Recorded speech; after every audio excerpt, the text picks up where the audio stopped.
Okay, in March of 2012, I was at work and doing some heavy lifting and felt some discomfort, sickness, didn't really know what it was.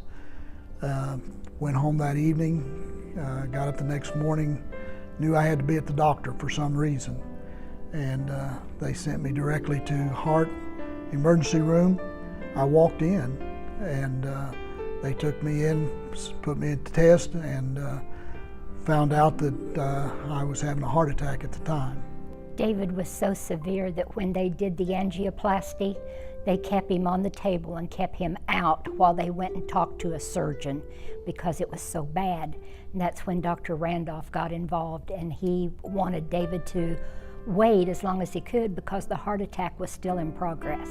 It continued for 3 days before they could give him the surgery. The doctor wanted to have 7 bypass, but they didn't have enough veins, so he gave me a 5 bypass surgery.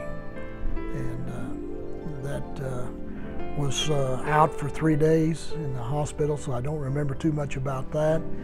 The reason they kept him in a comatose stage for 3 days was because the surgery was so vast that he didn't want David waking up and maybe not knowing where he was or something and try to pull tubes and things out. There's a lot of people involved to save one life. We had 16 people involved with us, and we're very thankful for those 16. Because David's blood was available at the time of surgery, we didn't have to call and get someone to come in. They had already came in and given. What I haven't talked about so far is that I actually work for the Oklahoma Blood Institute, and there's a possibility that I delivered my own blood that I received from the donors the day before I had the heart attack.